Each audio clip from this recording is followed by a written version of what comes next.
Еще буквально 5 лет назад мысль о том, что российские власти держат при себе штат отравителей и посылают их на смертоносное задание по всему миру, большинству показалось бы абсурдной. Многие сомневались в этом даже в 2018 году, когда слово «новичок» впервые прогремело в новостях. Помните отравление в Солсбери? Тогда люди под выдуманными именами Петров и Баширов очень неаккуратно отравили бывшего сотрудника ГРУ, работавшего на британские спецслужбы Сергея Скрипаля, а вместе с ним еще 2 людей, ставших случайными жертвами.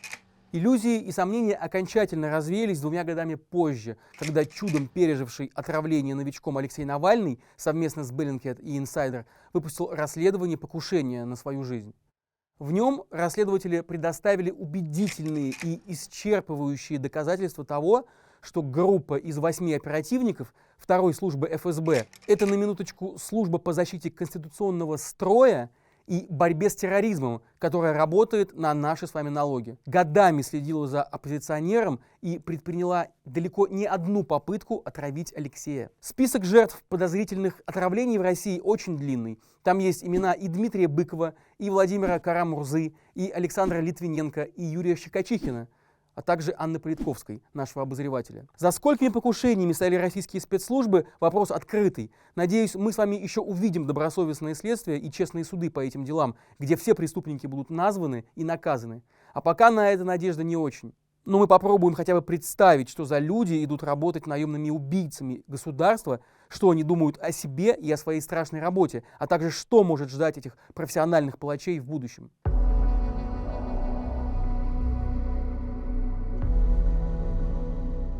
Современные российские спецслужбы не скрывают, что считают себя преемниками спецслужб советских. Они сравнивают 20-е с 30-ми сейчас, разве что ленивые. Но современным суперагентам не мешало бы вспомнить, что далеко не все их соратники, служившие верой и правдой ОГПУ, НКВД и КГБ, закончили жизнь с орденами и в старости. Хотя некоторым и повезло. Посмотрите на мужественное лицо этого красивого человека. Это один из самых известных и грозных фигур в истории советских спецслужб. Человек, которого называют советским террористом номер 1. Он был заслуженным работником НКВД, почетным сотрудником госбезопасности. Его имя Павел Судоплатов.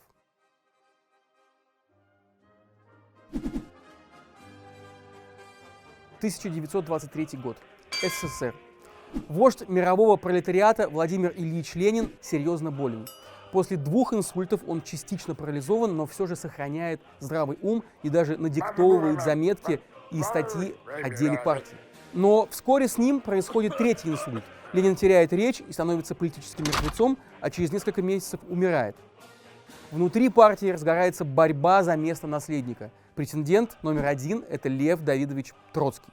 Естественно, другие видные деятели партии всеми силами хотят избавиться от него, потому что он их конкурент. В результате троцкизм объявляется враждебным ленинизму, мелкобуржуазным учением. Разворачивается антитроцкистская пропаганда. Самого Льва Давидовича сначала отправляют в отставку со всех высоких постов, потом исключают из политбюро, а в 1928 году и вовсе высылают в Алма-Ату, затем за границу. Неутомимый Троцкий за рубежом политику не бросает и даже достигает серьезных успехов. Он ведет публицистическую деятельность, набирает массу сторонников, активно критикует Сталина и называет его тоталитарным диктатором. И даже пишет книгу, где намекает, что Сталин мог отравить начавшего оправляться после инсульта Ленина. В то время как Сталин развивает 3-й интернационал, международную организацию, объединяющую коммунистов по всему миру, Троцкий объявляет о создании конкурирующего объединения, 4-го интернационала. В этот момент на арене и появляется наш герой. Однажды Павла Судоплатова, к тому моменту уже давно работавшего в НКВД и имевшего за плечами немало заслуг, вызывает Лаврентий Берия. Вместе они едут в Кремль на прием к Сталину, где Иосиф Виссарионович дает поручение в течение года убить своего назойливого конкурента. В своих воспоминаниях Судоплатов рассказывает, что Сталин был уверен, что только смерть Троцкого сможет спасти 3-й интернационал, чтобы когда коварные империалисты напали на Советский Союз, его сторонники, коммунисты из 3-го интернационала, вели бы бои в тылу врага. Знакомая риторика, не правда ли? Так начинается операция «Утка». Цель – устранить Утку, то есть Троцкого. Руководителем операции назначается Павел Судоплатов. Формируются две основные и одна запасная террористические группы – «Мать», «Конь» и третья – резервная. В мае 1940 года группа «Конь» совершает неудачное покушение. После того, как дом Троцкого в Мексике жестко обстреливают, Лев Давидович остается жив. Тогда в игру вступает группа «Мать». Ее агент, испанец Рамон Меркадер, уже внедрен в окружение Троцкого 2 годами ранее под видом бельгийского подданного Жака Мурнара.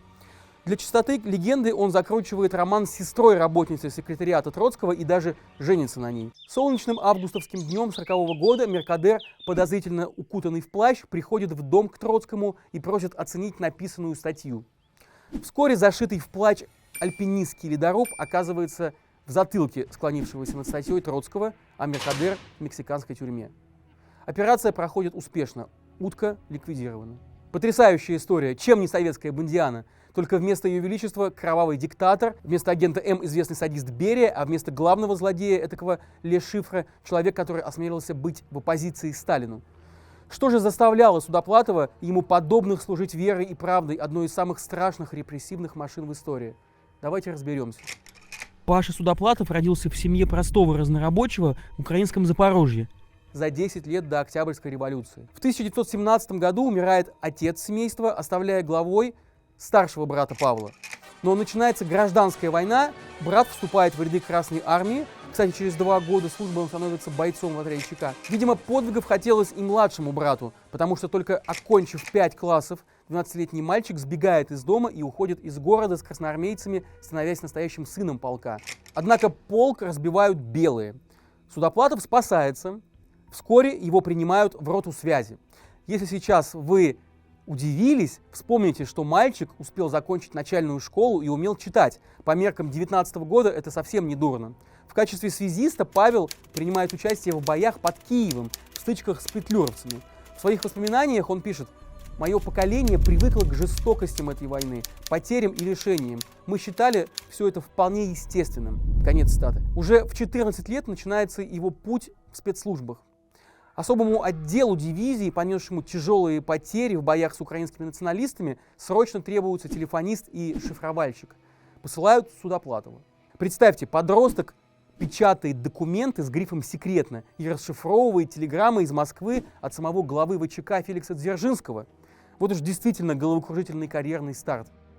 После войны Павел продолжает работать в органах безопасности. В 25 лет после обучения его зачисляют в ОГПУ, переводят в Москву, в иностранный отдел. Это закордонная разведка. Судоплатов отвечает за оперативное наблюдение и борьбу с украинской эмиграцией на Западе.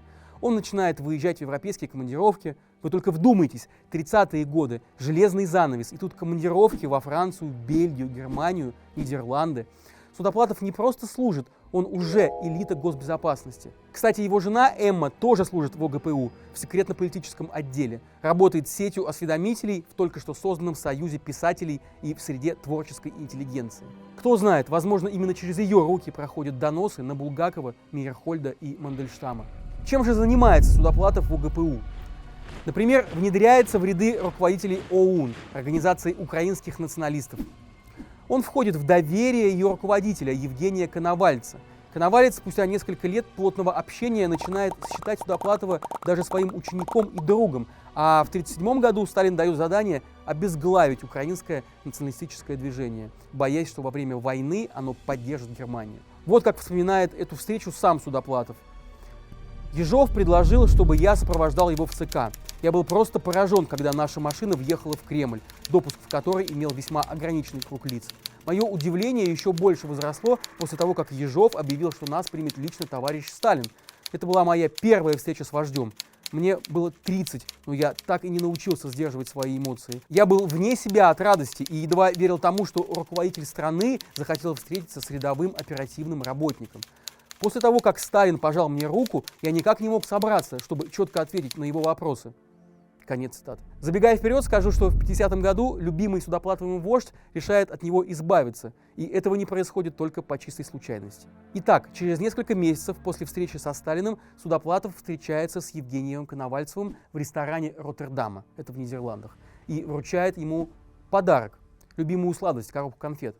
В коробке спрятана бомба, и НКВДшник успевает уйти, прежде чем она взрывается в руках националистов. К сожалению, эмоциями после завершения этой операции Судоплатов в своих воспоминаниях не делится.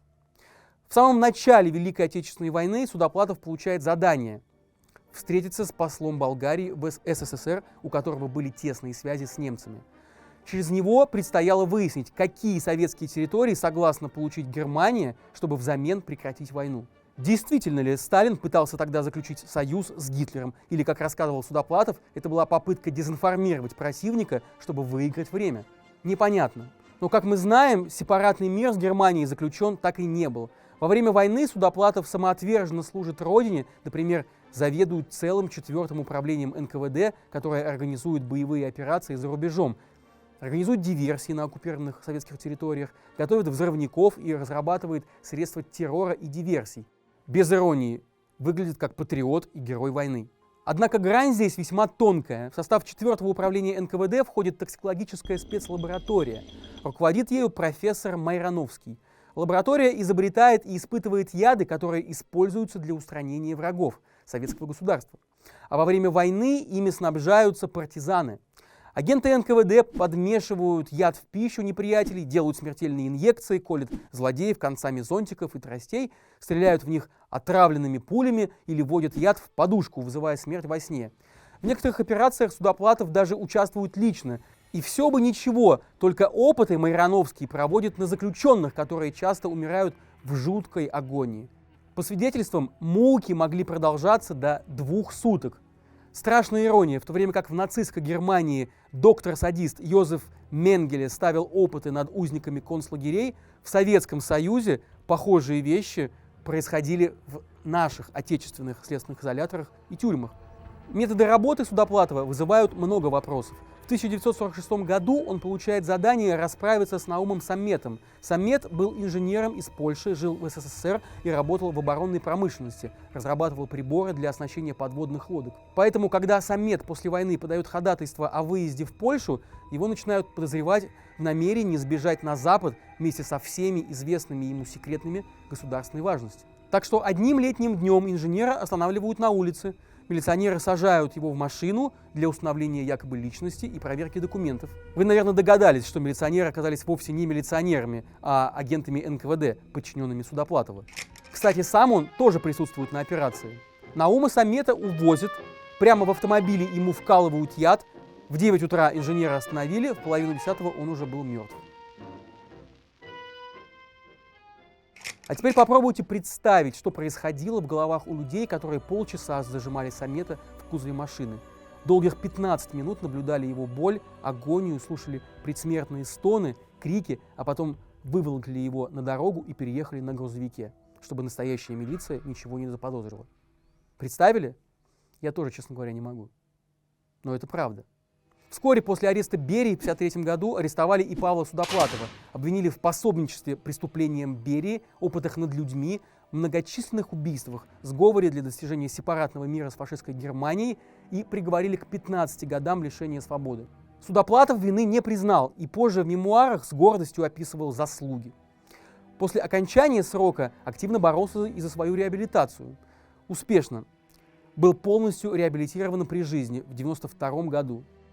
К слову, в том же году реабилитировали и Льва Троцкого. Судоплатову вернули орден Ленина, 3 ордена Красного Знамени, орден Суворова 2 степени, орден Отечественной войны 1 степени, 2 ордена Красной Звезды, многочисленные медали. В честь разведчика до сих пор названы улицы в Смоленске и в городе Гагарин Смоленской области. Это сложная история, потому что из нее не очевидно, где заканчивается патриотизм и служба отчизне, и начинается террор под прикрытием высоких инстанций. История ли это про преданность делу и талант? Да, конечно.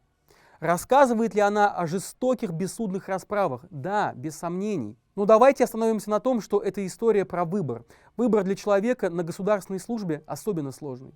Судоплатов сделал свой выбор и гордился им. Гордятся им и его дети. Кто знает, может быть, и отравители Скрипалей и Навального собой гордятся не меньше.